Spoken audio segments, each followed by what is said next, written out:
Que Dios les bendiga a todos en esta mañana. Amén. Bienvenidos a la presencia del Señor y a la gloria de su poder, a la adoración en espíritu y en verdad. Me hago sobre la hermana Luz María y los que vinieron conmigo. Bueno, aquí estamos, hermanos, para adorar a Dios. Amén. Ante todo, ese es el propósito por el que hemos venido a este lugar, a este edificio, a adorar a Dios. No nos desviemos por ninguna razón de ese objetivo, porque si nos mantenemos concentrados en este objetivo, todos los otros propósitos que Dios tiene y las necesidades que cada uno ha traído aquí, especialmente las necesidades del Espíritu, van a ser satisfechas por el poder de Dios a través de su palabra bendita. ¿Cuántos trajeron su Biblia? Amén. Bien. Porque es la Biblia lo que vamos a exponer aquí. Lo que se expone cada domingo y en cada reunión es la palabra de Dios, la cual puede actuar poderosamente en cada uno de nosotros. Vamos a hacer una breve oración, hermanos, a Dios. Bendecimos, Señor, su persona. Reconocemos su presencia aquí. Le adoramos porque usted es el Dios Altísimo. Le agradecemos por toda su gracia y su amor para con nosotros. Y le pedimos que el Espíritu Santo dé el entendimiento que cada uno necesita para comprender la palabra, las verdades que usted quiere comunicarnos a través de ella, y que también toque nuestra voluntad para que decidamos no solo recibirla, sino hacerla, practicarla, obedecerla. En el nombre de Jesús bendiga a todos los presentes. Amén. En la palabra de Dios escrita, la que usted tiene allí en su mano,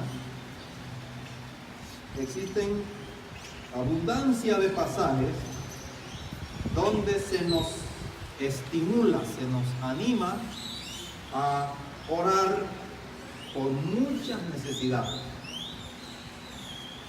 Necesidades que ciertamente Dios conoce, pero Él quiere que las presentemos delante de su trono de gracia. Uno de estos pasajes en el cual se encuentran unas palabras de Jesús es precisamente el que nuestro hermano Omar leyó hace poco, y yo les pedí a través de Raúl que lo mantuvieran abierto. Mateo capítulo 9, versículos 35 hasta el 38. Especialmente las palabras en las cuales voy a basar el tema que yo he titulado Rogar al Señor por más obreros. Son los versículos 37 y 38, donde dice: entonces dijo a sus discípulos, es decir, Cristo, a la verdad, la mies es mucha, mas los obreros pocos. Rogad pues al Señor de la mies que envíe obreros a su mies. Estas palabras fueron motivadas por lo que Jesús pudo contemplar según los versículos 35 y 36, cuando él predicaba el evangelio del reino en las sinagogas de aquellas ciudades y aldeas, sanaba enfermedades y toda dolencia en el pueblo.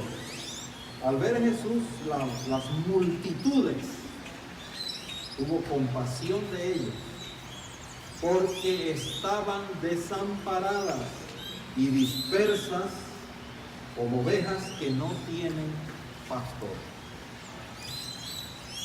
Eso fue lo que motivó las palabras de los versículos 37 y 38. Y yo quiero decir que de la misma manera nosotros debemos tener compasión de la gente que uno observa en el día de hoy, que tienen infinidad de necesidades para las cuales ninguna cosa de este mundo sirve. No hay nada en este mundo que pueda satisfacer primero la necesidad que cada uno tiene de la salvación. Nada puede satisfacer en este mundo a los matrimonios y familias que necesitan tener armonía y que necesitan vivir en la plenitud de la felicidad. Ninguna cosa de este mundo puede dar plena certeza de la esperanza, de la gloria eterna de Dios. Y que realmente cada persona que habita en este mundo quiere llegar un día a participar de la esperanza, de la gloria de Dios. Ante esta realidad de aquellas multitudes y las multitudes de hoy, que están dispersas igual que aquellas, es decir, están desunidas, están desamparadas porque no tienen el amparo, la ayuda ni la protección que necesitan. De esta realidad, el Señor pronuncia una declaración a la que todos nosotros, los miembros de la Iglesia de Cristo, y particularmente la Iglesia de Cristo Metropolitana, debemos poner atención y debemos mostrar preocupación ante lo que Jesús dice aquí. Jesús dice: a la verdad, la mies es mucha, mas los obreros pocos. Fíjense ese contraste. La mies es mucha, pero los obreros que se necesitan para entrar a laborar en la mies del Señor son pocos. Aclaremos algunos términos, uno de estos términos que usa el Señor aquí, porque no son términos de nuestro lenguaje moderno. La palabra mies que Jesús emplea allí literalmente quiere decir el cereal o el grano maduro y listo para ser cosechado. ¿Cuál es el sentido espiritual en que el Señor Jesús utiliza esa palabra mies? Jesucristo se está refiriendo a lo inmenso que es la obra que Él quiere que realicemos. Obra que Él fue el primero que inició en este mundo. Cuando vino aquí, murió en la cruz del Calvario, resucitó de entre los muertos. A eso se refiere, la mies es mucha.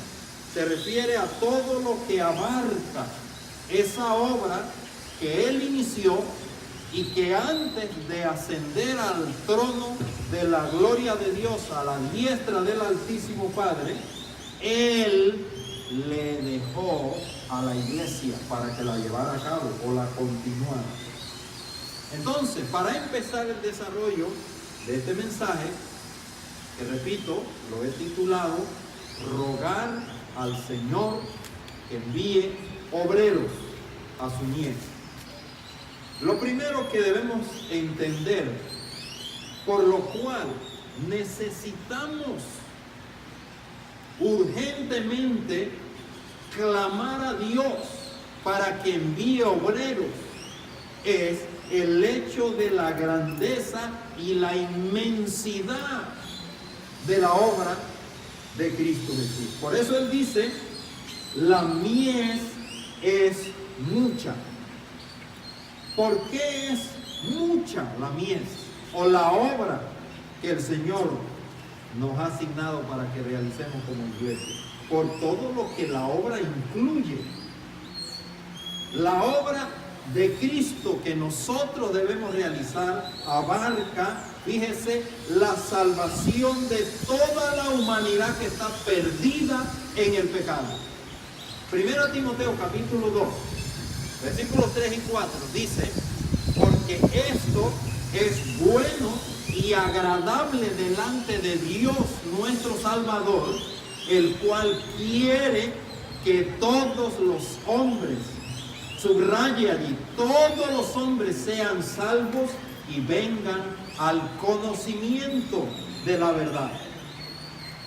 El mayor anhelo que Dios tiene en su corazón es el que toda la humanidad que pecó y se perdió en el pecado de Adán y que sigue perdida en su propio pecado pueda ser salva.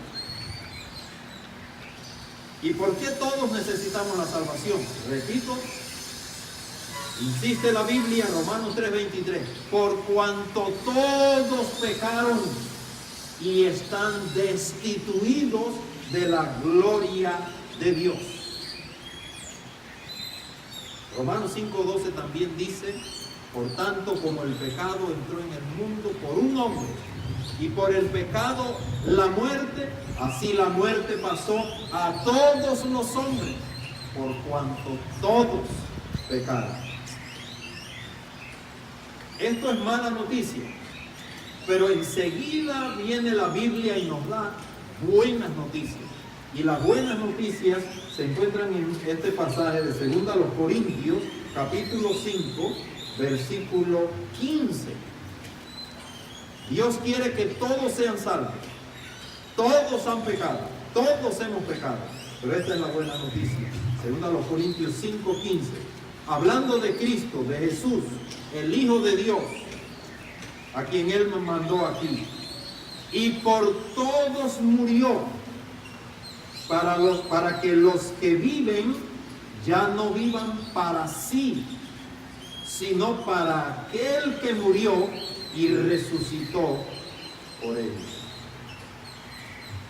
Cristo murió por nosotros. Por todos murió, imagínese usted.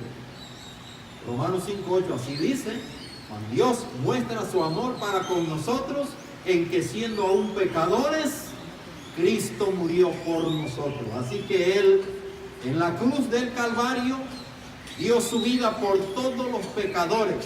Ningún pecador está excluido del amor de Dios en Cristo, ni está excluido del alcance del poder de la sangre que Cristo derramó en la cruz del Calvario. Él murió en lugar de todos nosotros, porque tanto el pecador como nosotros, tanto el pecado como nosotros los pecadores merecemos la muerte. Romanos 6:23 dice que la paga del pecado es muerte. Entonces el Salvador que viniera a reemplazar a los pecadores para poder que nosotros recibiéramos el perdón de parte de Dios, tenía que morir en la cruz. Por eso el pasaje dice, y por todos murió. ¿Qué más incluye la grandeza de la obra de Cristo? Es decir, la mies es mucha. Incluye la predicación de este mensaje, es decir, el evangelio que dice que Cristo murió por nuestros pecados, que fue sepultado, que resucitó al tercer día. Ese evangelio hay que predicarlo a toda la humanidad. Gracias a Dios porque nos trajo aquí y nosotros alzamos la voz para que todos los vecinos de esta congregación escuchen que Cristo Jesús vino al mundo para salvar a los pecadores, de los cuales yo soy el primero. Hay que predicar el Evangelio a toda la humanidad para que todos escuchen y conozcan lo que Cristo hizo en la cruz para el perdón de sus pecados y para el perdón de nuestros pecados. Y conozcan además lo que cada uno debe hacer para ser salvo. La respuesta a la pregunta más importante que se repite en el libro de los Hechos varias veces: varones hermanos, ¿qué haremos? Señor, dijo Saulo cuando fue confrontado por el propio Señor Jesús camino a Damasco, ¿qué quieres que yo haga? Y la pregunta más clara, la que hizo el carcelero allá en Filipo, cuando se precipitó a la cárcel donde estaban Pablo y Silas presos: señores, ¿qué debo hacer para ser salvo? Hay que hablarle a la humanidad y decirle que Dios ha establecido esto. Cree en el Señor Jesucristo y serás salvo tú y tu casa.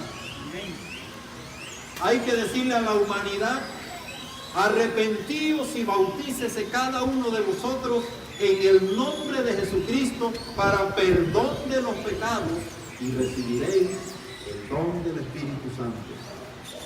Así que la obra de Cristo, la grandeza, la inmensidad de la obra de Cristo consiste en que Él ha establecido que se le predique el Evangelio a toda criatura. Dice Marcos capítulo 16, versículo 15 y 16.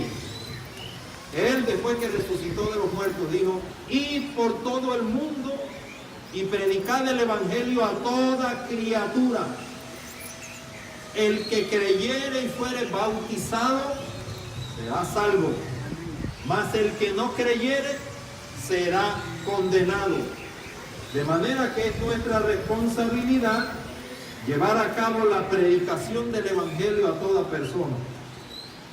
Porque todo aquel que invocar el nombre del Señor será salvo. Esa es la promesa que Dios ha hecho y que es segura.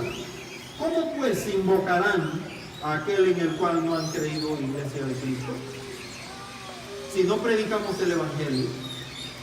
¿Y cómo creerán en aquel de quien no han oído? ¿Y cómo oirán sin haber quien les predique? ¿Y cómo predicarán si no fueren enviados? Como está escrito: cuán hermosos son los pies de los que anuncian la paz, de los que anuncian buenas nuevas. ¿Qué les parece si cambiamos el orden de las palabras de este versículo o de estos 3 versículos? Primero, comenzamos con el versículo 15. Ya todos nosotros hemos sido enviados a predicar el Evangelio de Jesús. Y si predicamos el Evangelio, o si hemos sido enviados, hay quien les predique. Y si se les predica el Evangelio, los pecadores oirán. Y si los pecadores escuchan, creerán. Y si creen, dice la palabra de Dios, invocarán el nombre del Señor, y el resultado será: todo aquel que invocar el nombre del Señor será salvo. Pero el punto en esta parte es que la inmensidad de la obra de Dios consiste en que este Evangelio tiene que ser predicado a todo el mundo. Es más, creo que fue en Marcos capítulo 13, el Señor Jesús predijo: este Evangelio será predicado a todas las naciones en todo el mundo, y entonces vendrá el fin. También la inmensidad de la mies es mucha, consiste en que debemos, una vez que evangelizamos a las personas, cumplir con el discipulado de todos los que respondan con obediencia al Evangelio de Cristo. Toda persona que crea en Jesús, que se arrepienta de sus pecados que confiese con su boca que Jesús es el Señor y sea sumergida con Cristo en las aguas del bautismo, como lo dice el Señor Jesús, tiene que ser discipulada. Mateo capítulo 28, versículo 18 en adelante, Jesús dijo: toda potestad me es dada en el cielo y en la tierra. Por tanto, id y haced discípulos a todas las naciones. Cuando se predica el Evangelio, a cualquier pecador se está dando el primer paso en el proceso de discipular, predicar el Evangelio. Una vez que la persona toma la decisión de obedecer el Evangelio, ella ha dado el segundo paso. Y una vez, dice Jesús, bautizándolos en el nombre del Padre y del Hijo y del Espíritu Santo. Una vez que usted predica el Evangelio, insta a la persona a tomar su decisión de aceptar a Cristo como Salvador, usted debe proceder a bautizarle inmediatamente. Ese es el modelo del Nuevo Testamento. Estudie el libro de los Hechos y usted verá, desde el día de Pentecostés, todo el que escuchó el Evangelio fue bautizado en el agua. Hechos 2:41 en adelante. Siga por ahí en adelante. Los samaritanos, el apóstol, el etíope con Felipe, el apóstol Pablo, fue el que más demoró, y demoró 3 días, pero se le urgió y se le dijo: ahora pues, ¿por qué te detienes? Levántate y bautízate y lava tus pecados invocando su nombre. Pues cuando usted lleva a la persona a las aguas del bautismo, Jesús dice, lo primero que procede de ahí en adelante es enseñándoles a ese discípulo recién convertido, enseñándoles que guarden todas las cosas que os he mandado. Y he aquí, yo estoy con vosotros todos los días hasta el fin del mundo. Amén. Entonces, hay que iniciar un proceso de discipulado. ¿Qué incluye el discipulado? Brevemente, ¿qué incluye? Bueno, en el discipulado se debe incluir básicamente estas cosas. Hay mucho más, pero no hay tiempo y no es el propósito ampliar esto ahora. Pero básicamente hay que instruir bíblicamente a ese discípulo, enseñándoles, dice Jesús. ¿Qué hay que enseñar? La doctrina de la iglesia de Cristo. Ese no es lenguaje bíblico.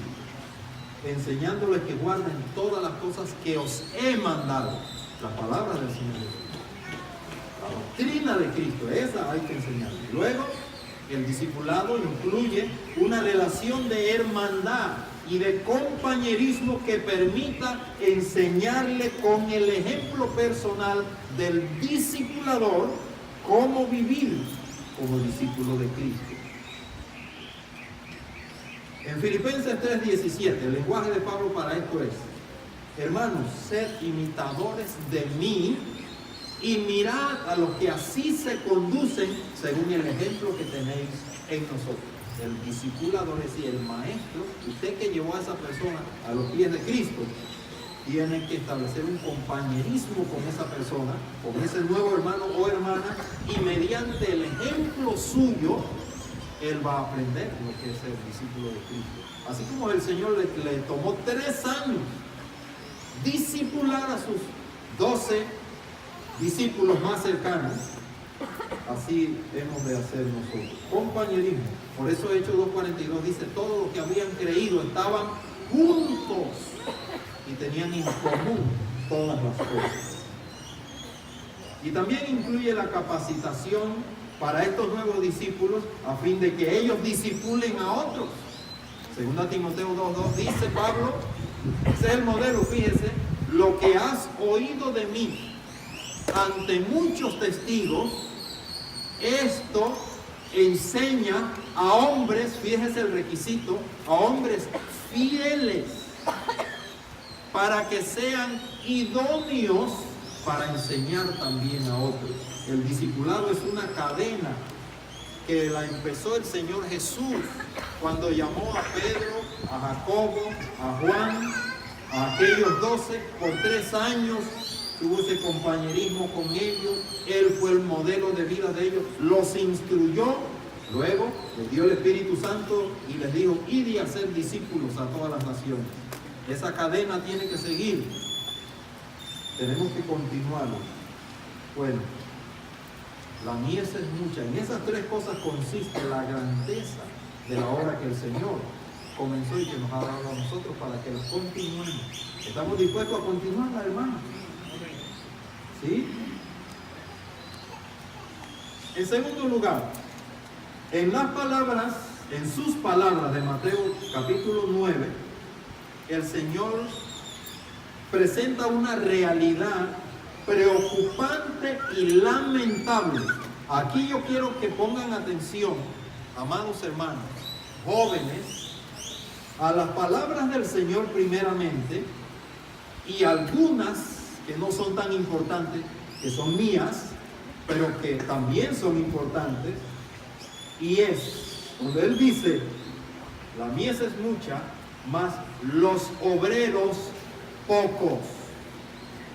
Imagínense la grandeza de la obra que Cristo quiere que se lleve a cabo, que Él asignó a cada uno de nosotros y a todos como iglesia. Él no la va a llevar a cabo Él solo, ya Él se fue y Él quiere usarnos a nosotros como instrumento. Imagínense el tamaño del mundo. ¿Cuántos millones de personas son ahora mismo? 7.000 millones y tantos. Imagínense la necesidad que cada pecador tiene. Cada discípulo, usted y yo tenemos. Jesús dice: mas los obreros, poco para una obra tan grande. Bueno, en ese momento había una clara escasez de hombres y mujeres que se dedicaran a apoyar a Jesús en la obra que hacía. Al principio solamente habían 12, ¿verdad? Que Él escogió. Ahí en Mateo capítulo 10, versículo 1 al 4, usted puede comprobarlo. Habían solo 2. Posteriormente dice Lucas capítulo 10, versículo 1, que Él escogió a 70 y los mandó de 2 en 2. ¿Sabe qué ocurrió al morir Jesús?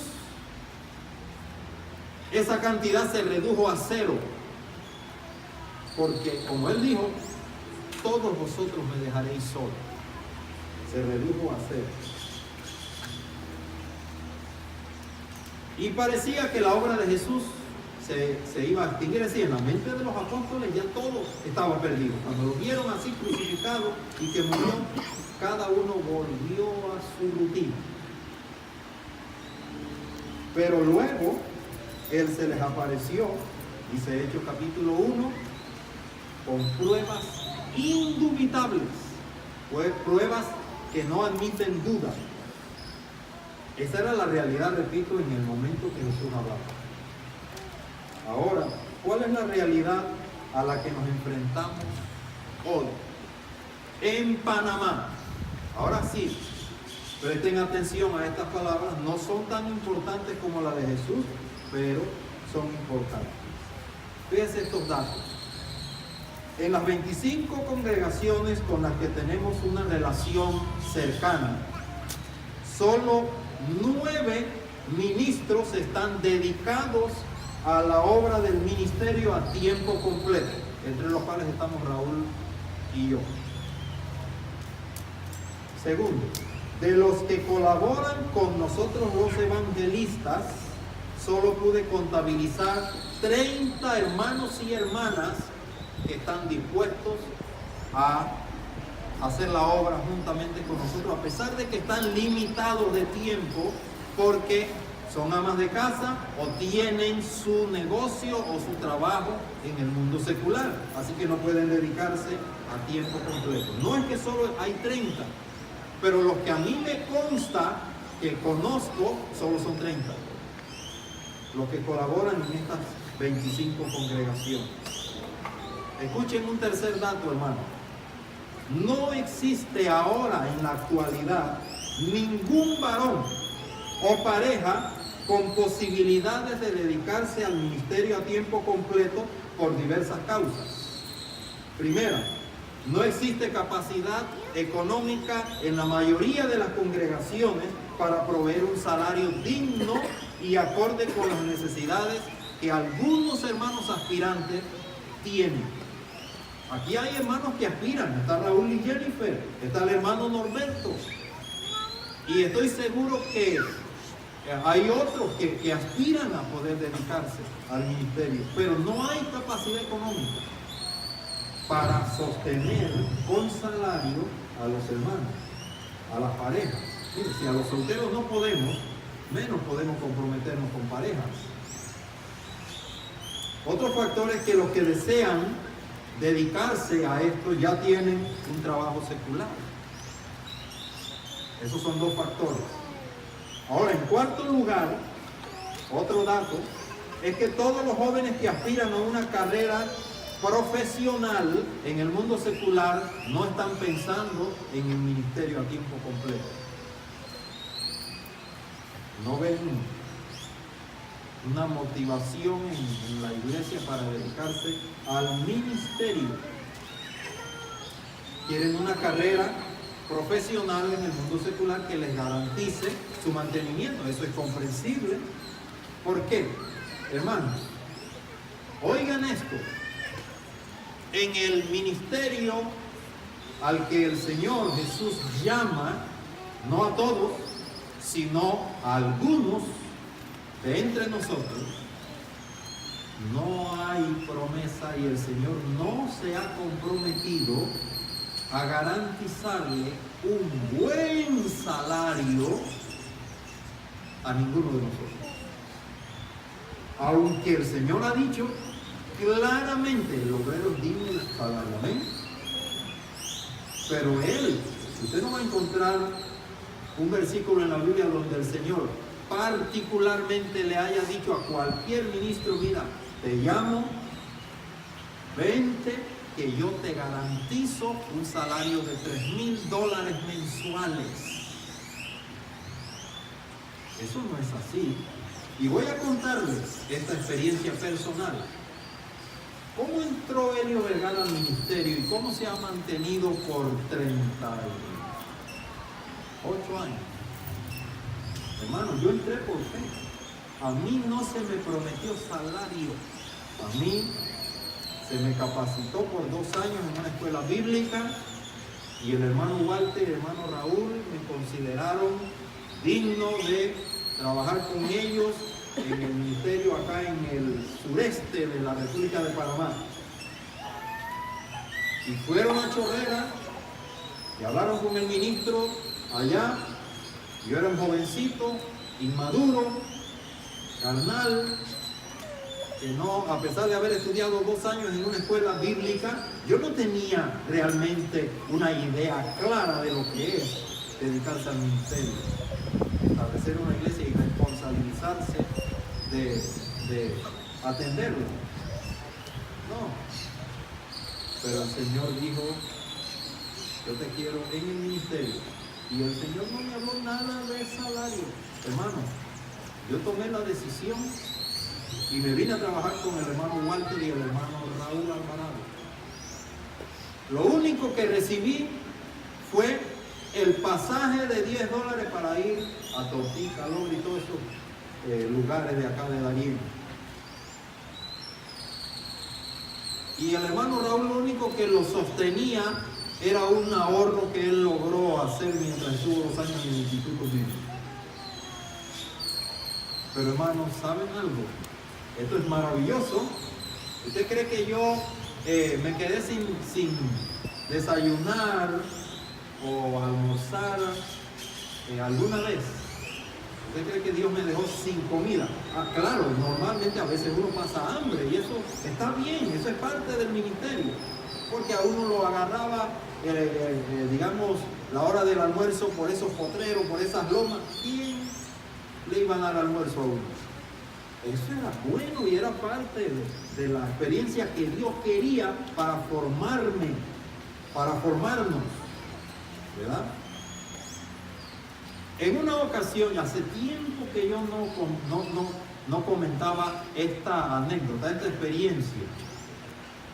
Estábamos en un campo a orillas del río Bayano, el río que alimenta la represa esa que nos da electricidad, y fuimos acusados, Raúl y yo, de que por cada bautismo, escuchen eso, estamos hablando de 30 y pico de años atrás, todavía recuerdo esa anécdota. Dice que por cada bautismo que Raúl y yo realizáramos allá, acá en Panamá se nos daba un dinero, dice, por cada persona bautizada. Calumnias, ¿verdad? Y sabe que durante ese tiempo, en ese mes, solamente tenía yo un real en mi bolsillo durante un mes. Un real. Y nunca, hermano, ni siquiera tuve la necesidad de sacar ese real y gastarlo. Porque el Señor siempre proveía. Teníamos donde dormir. Los hermanos cubrían nuestro alimento. Y el transporte, había un hermano que tenía un bote con motor fuera de borda. Y por el río Bayano, usted ve las autopistas bien bonitas. El Señor nos transportaba. Y Él no nos cobraba. Entonces, hermanos, estas realidades no todos las pueden aceptar, no todos se atreven a aceptar este reto de entrar al ministerio sin la garantía de un salario. Y claro está, si usted especialmente aspira a formar un matrimonio, como cierto hermano que vive aquí entre nosotros y desea formar un matrimonio, entendemos que usted debe tener un salario para mantener a su esposa y la familia que va a vivir con usted. Eso es comprensible. Pero en realidad, hermano, el punto aquí es que el Señor no nos ha dado promesa específica. Te voy a dar un salario. Es lo único que ha dicho: el obrero es digno de su salario. Amén. Y se lo dijo a la iglesia para que la iglesia tenga conciencia de que si nosotros sembramos entre vosotros lo espiritual, es gran cosa si segáremos de vosotros lo material. Iglesia metropolitana, el obrero es digno de su salario, pero Pablo dice, sabiamente y prudentemente, yo no he escrito eso para que se haga así conmigo, porque prefiero morir antes que alguno quite esta mi gloria, la gloria de servirle a los corintios, una iglesia rica, millonaria, y nunca le proveyeron salario a Pablo. Entonces, esta realidad desanima a muchos jóvenes. Este otro dato es importante. ¿Sabe que en este tiempo solo hay 8 hermanos que están capacitándose espiritualmente para mejorar su servicio en la congregación? Estoy hablando de la escuela de capacitación bíblica, la escuela cristiana de capacitación bíblica, el CEP, que tenemos 2 veces al mes. Solo 8 hermanos han respondido al llamado. Gracias a Dios que aquí está el hermano Madrid y la hermana Diana. Ellos han respondido. Ojalá pronto usted se anime y responda también y diga, hermano, aunque sea como oyente, yo quiero ir. Porque yo quiero mejorar mi conocimiento de la palabra y quiero envolverme más en la obra del Señor. Bueno, ante esta realidad que les he presentado, quiero expresarles que yo tengo también y siento una fuerte preocupación por esta situación. Varias veces me he preguntado qué va a hacer de la iglesia, las congregaciones de la iglesia de Cristo Jesús, cuando ya no estemos Raúl y yo, ni esté el hermano Gonzalo, ni esté el hermano Jorge Valdés, ni esté el hermano Clemente, ni el hermano Julián, ni el hermano Fernando Ponce. Me faltan al hermano Luis Tojín de acá de Sansón en Darién, y me falta alguien más que no recuerdo, al hermano Douglas Cajina de acá de Curundu. Se va a quedar la iglesia de Cristo sin ministros a tiempo completo. ¿Qué va a suceder, hermano? Fíjense, esto lo compartí con un grupo de jóvenes, 3 señoritas, una tiene 16 años y 2 varones, ¿sí?, de la Iglesia de Cristo del Oeste, que estoy capacitando para el liderazgo. No es un liderazgo a tiempo completo, sino un liderazgo juvenil. Junto con el hermano Gonzalo, tomé esa decisión y los viernes, una vez a la semana, me reúno con ellos, un grupo muy bonito, para hablarles y les comencé diciéndoles esto. Hermanos, Dios quiere, en el caso pues de lo que estamos dirigiendo actualmente, para que sean conscientes de la necesidad de liderazgo que hay. Primero, Dios puede llamarnos, si así lo quiere, a otro lugar. Hoy estoy con ustedes, hermanos, pero mañana el Señor puede hacerme un llamado y decir, te quiero de nuevo en Darién o en el interior, como puede hacerlo con el hermano Raúl González y cualquiera de los ministros. Segundo, les dije a estos jóvenes, podemos enfermarnos y quedar impedidos para hacer la obra como lo hacemos ahora. Podemos sufrir un accidente. Ustedes no han pensado en los viajes que nosotros hacemos, que puede ocurrir un accidente y uno puede quedar impedido de por vida. Podemos morir, hermano. ¿Verdad que sí? ¿Qué le parece que usted reciba de pronto una noticia de mí? El hermano de falleció. Puede ocurrir de repente, inesperadamente, o una enfermedad que va progresando, ¿verdad? Hay que tener conciencia, hermano, y preocupación de esta realidad. ¿Qué hacer frente a esta realidad? Espero que estén sintiendo la preocupación, hermano. Bueno, hay que rogar a Dios que envíe obreros a su mies. Eso es lo que dice Jesús, ¿verdad? La mies es mucha, mas los obreros pocos.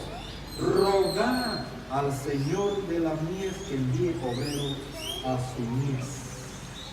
Hermano, en sus oraciones, hermanas, jovencitas, jovencitos, comiencen a orar por obreros. Y obreros, primero, fíjense, pidan que Dios envíe algunos a tiempo completo, que tengan ese llamado y que la iglesia pueda proveerles un salario. Hagamos de esto una prioridad en nuestras oraciones, es decir, algo de primera importancia. Y luego oren para que haya obreros que, aunque no se dediquen a tiempo completo, sean obreros como el hermano Wendel, el hermano Freddy, ¿qué más? El hermano Norberto, Raúl, Jennifer, la hermana Melissa y tantos otros que colaboran voluntaria y amorosamente con la obra. Mire el ministerio de Josías.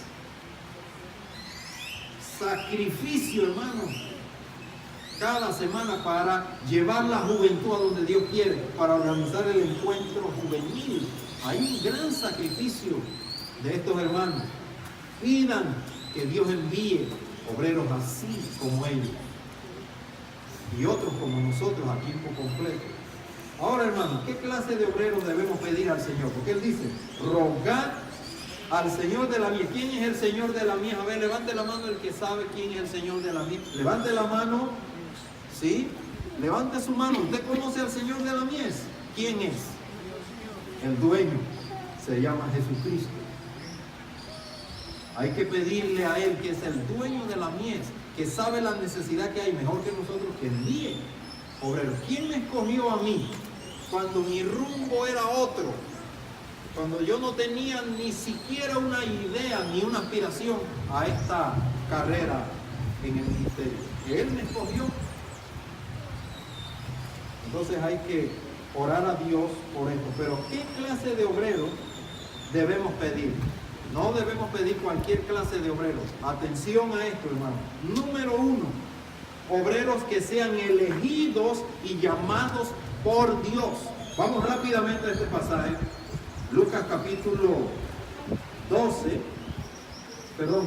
6, versículos 12 y 13. Jesús dice, o dice Lucas acerca de Jesús, en aquellos días Él fue al monte a orar y pasó la noche orando, pidiendo a Dios dirección y que le manifestara qué hombres Él quería. Y cuando era de día, llamó a sus discípulos y escogió a 12 de ellos, a los cuales también llamó apóstoles. Discípulos, ¿verdad? Primero, y luego los llamó apóstoles, que quiere decir enviados, ¿verdad? Ahí menciona los nombres. Hay que pedir a Dios obreros que tengan el llamado divino, no que tengan solo un impulso personal y un deseo personal, sino que ese deseo haya sido puesto por el Espíritu Santo en sus corazones. No debemos tampoco precipitarnos a aprobar a alguien solo porque hay una necesidad urgente. Me impresiona ese hermano o esa hermana, me parece que tiene talento. Hay que asegurarse. Por eso hay que orar como Jesús toda la noche y por un periodo por esa persona. Si usted le llama la atención a alguien en la iglesia porque tiene señales que llaman la atención y usted dice, pudiera ser un buen obrero. No se precipite, como dice 1 Timoteo 5, no impongas con ligereza las manos a ninguno, ni participes en pecados ajenos. Hay que orar por un tiempo y decir, Señor, danos señal si usted quiere que ese hombre sea, si ese es el que usted ha escogido, danos señales de que así es. Confírmenos esto para que no nos equivoquemos. Que sean elegidos y llamados por el Señor. Como dice Jesús en Juan 15:16 a los 11, no me elegisteis vosotros a mí, sino que yo os elegí a vosotros y os he puesto para que vayáis y llevéis fruto. Cuidado con poner a alguien sin saber si es elegido por Dios. Algunos que se hemos cometido el error de precipitarnos y decir, delante de Dios está su siervo, han causado daño en la obra del Señor. Segundo, hay que pedir a Dios que esa persona se haya convertido verdaderamente a Cristo. Amén. ¿Cómo saber? ¿Cómo puede usted saber que alguien realmente se convirtió? Bueno, porque fue bien evangelizado. Segundo, por su fruto. Dice Jesús en Mateo 7:16, por sus frutos los conoceréis. Esa es la regla de Jesús. Vea concretamente la actitud de esa persona, vea su vocabulario, cómo habla y qué temas le gusta hablar. Si prevalece en él el deseo de hablar de cosas espirituales, eso es una buena señal. Pero si le gusta hablar solo de cosas seculares y no tiene una actitud de humildad, cuidado. En tercer lugar, su conducta. ¿Cómo se conduce? 1 Timoteo 4:12 dice acerca de los verdaderos ministros, ninguno tenga en poco tu juventud, sino sé ejemplo de los creyentes en palabra, conducta, amor, espíritu, fe y pureza. Si usted ve eso en esa persona, usted diga, buena señal. Muy posiblemente Dios quiera que se dedique con nosotros a trabajar como colaborador o como ministro a tiempo completo en el reino de Dios. Otra cosa importante, que goza de buen testimonio de parte de los hermanos. El caso de Timoteo, Hechos 16, Pablo llegó a esas iglesias de Listra y Derbe, vio a ese joven, y dice que los hermanos de las tres congregaciones daban buen testimonio de Timoteo. Eso es una buena señal. Cuando la iglesia da testimonio de cualquier hermano, especialmente si es joven, eso es una buena señal. En tercer lugar, que sea fiel e idóneo para la labor que se le encargue. Según Timoteo 2:2. Ya leí ese versículo al principio. En cuarto lugar, que conozca, hay que pedir a Dios que esa persona conozca bien la sana doctrina de Cristo y que hable siempre lo que está de acuerdo con ella. Tito 2:1, pero tú habla lo que está de acuerdo con la sana doctrina. Ese hermano, esa joven o ese aspirante al ministerio a tiempo completo debe conocer bien la palabra de Dios, debe ser un buen intérprete de la Escritura y uno que es celoso de las sanas palabras de nuestro Señor Jesucristo y de la doctrina que es conforme a la piedad. Uno de quien se pueda decir, ten cuidado de ti mismo y de la doctrina. Persiste en ello, pues haciendo esto te salvarás a ti mismo y a los que te oyeron.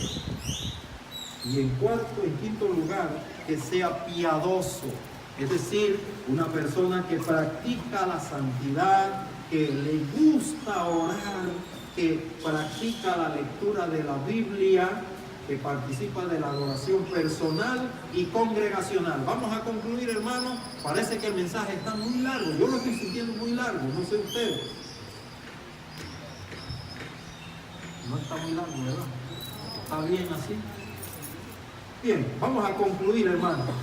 Fíjese, ante la grandeza de la obra de Dios y sus muchas demandas, ante la realidad de la escasez de obreros y ante las palabras de Cristo, amados hermanos, debemos orar para que Dios llame obreros que estén dispuestos a realizar la obra de Dios conforme a su voluntad, ya sea obreros a tiempo completo o bien colaboradores como los que Dios nos ha dado en esta congregación.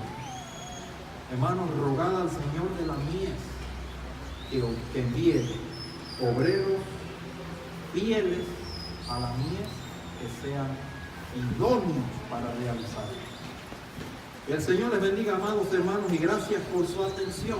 Vamos a orar al Señor para terminar. Oremos. Padre bendito, no podemos terminar ni la exposición de este mensaje, ni de escucharlo, sin pedirle que por favor levante de entre esta congregación hombres y mujeres fieles, que sean idóneos para colaborar en cualquier ministerio donde usted quiere que ellos, conforme a los dones que usted le ha dado, puedan laborar. Ponga ese sentir en el corazón de cada hermano, comenzando desde los más jóvenes, desde los niños que están entre nosotros, aún los recién nacidos.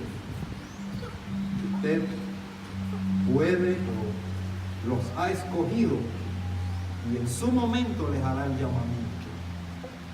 Levante hombres y mujeres dispuestos a hacer esta obra. Especialmente le pedimos obreros a tiempo completo y provea, Señor, usted el salario digno que ellos necesitan para que puedan dedicarse a esta obra. Específicamente oro para que provea un salario digno para el hermano Raúl y la hermana Jennifer y para el hermano Norberto, a fin de que ellos puedan dedicarse a esta obra con nosotros a tiempo completo y no tengan que depender de un trabajo secular, porque los necesitamos acá. Lo mismo pido por el hermano Clemente Arenche y por otros más. Gracias en el nombre de Jesús. Amén.